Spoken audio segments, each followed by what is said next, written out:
Salut les amis, aujourd'hui on discute l'arrangement et les instruments pour un concert. Avant de continuer, si vous ne vous êtes pas encore abonné à la page Facebook ou la chaîne YouTube, faites-le maintenant pour rester dans le boucle. Ok, jusque-là on a déjà parlé de trouver des concerts et de faire un setlist. Tout avance bien, mais il y a toujours des décisions importantes à prendre.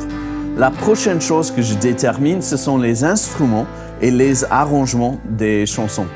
Je joue de la guitare acoustique et électrique.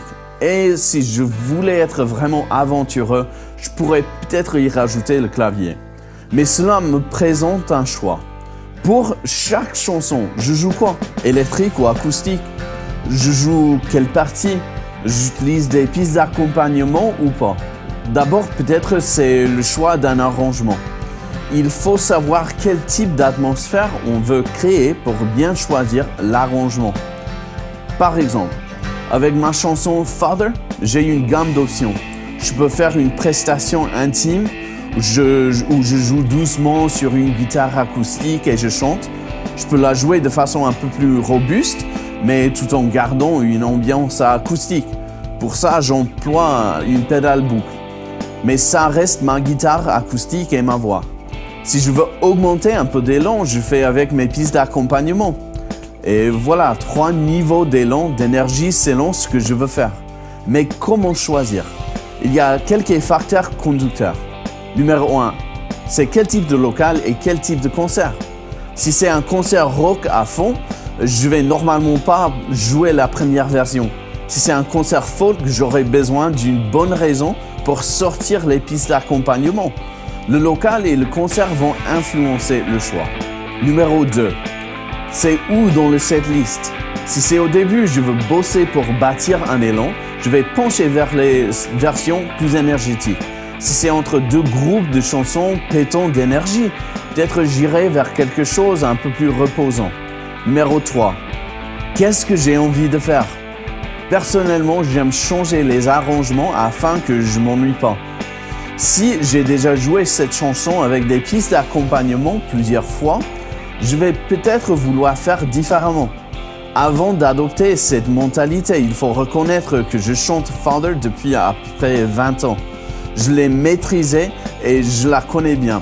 Je peux changer l'arrangement grâce à cette familiarité. Aussi, tout le monde n'est pas comme moi dans leurs préférences. Il y a beaucoup qui préfèrent jouer de la même façon tout le temps. Je vous dis, allez-y. Selon l'arrangement, on peut choisir l'instrument. De temps en temps, l'arrangement limite l'instrument et on n'a pas le choix. Là aussi, il faudrait à nouveau regarder le setlist et ce qu'on prévoit. Si on est en train d'alterner de guitare acoustique à guitare électrique, toutes les chansons, il faudrait revoir et changer.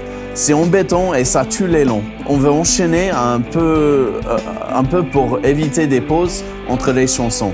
Et alors qu'on est sur le sujet, il faudrait bien avoir un plan et savoir ce qu'on fait pour les transitions. Il n'y a rien de pire qu'un groupe ou un musicien qui semble être perdu entre les chansons. Si je suppose un groupe perdu en jouant les chansons, c'est pire. Mais c'est une partie du concert qui est trop souvent négligée. Quoique, si on veut un bon élan et une énergie, il faut minimiser les pauses entre les chansons, voire les supprimer. Et prévoir quelque chose là où c'est inévitable. Par exemple, le changement de guitare, changer un accordage différent, changer la mise en place du groupe, etc. Pour en revenir, si j'ai le choix entre les instruments, il y a quelques questions pour déterminer. Numéro 1. Est-ce que je suis vraiment à l'aise? Ou est-ce que ça va me distraire parce que je ne connais pas assez bien ce que je suis censé jouer? Il y a eu des moments où, en raison d'un manque de pratique, j'ai choisi de rester avec une guitare acoustique parce que je savais qu'une guitare électrique avait une forte possibilité de me distraire. C'est aussi la confiance qui est un facteur. Honnêtement, il vaudrait mieux jouer quelque chose de plus simple où tu as de la confiance que quelque chose un peu trop compliqué où tu en manques. Numéro 2. Est-ce qu'on peut avoir un mix approprié? Si je joue avec des pistes d'accompagnement et que je veuille jouer une partie en guitare électrique qui n'est pas le plus essentiel, est-ce que je peux être assuré d'un bon mix? Si les pistes ne sont pas bien réglées, ça donnerait une interprétation bizarre ou incomplète de la chanson. Par contre, s'il y a quelqu'un là qui s'occupe du mix et s'y connaît bien, je peux avoir la confiance de jouer de la guitare électrique sans me soucier que la chanson ait un son bizarre parce qu'on n'entend que la partie numéro 3 de la guitare et la voix. Numéro 3. Qu'est-ce dont j'ai envie? Je veux moi aussi passer un bon moment. Alors, qu'est-ce dont j'ai envie de jouer? Si je suis vraiment content de jouer de l'électrique, alors on y va. Voilà. Pas toujours simple, mais si on arrive à bien choisir l'arrangement et les instruments, on évite des erreurs communes, on bâtit un élan et on assure un bon concert. La prochaine chose à déterminer, c'est le matériel à apporter. À la prochaine. Et merci d'avoir regardé cette vidéo. Je l'apprécie, j'espère que ça vous a plu. Si oui, je vous encourage à vous abonner juste à côté pour plus rien rater, plus rien louper du news, de la musique. Vous allez pouvoir trouver aussi des histoires de la musique, des scènes dans les coulisses et tout le news. Donc merci de vous abonner et à la prochaine fois.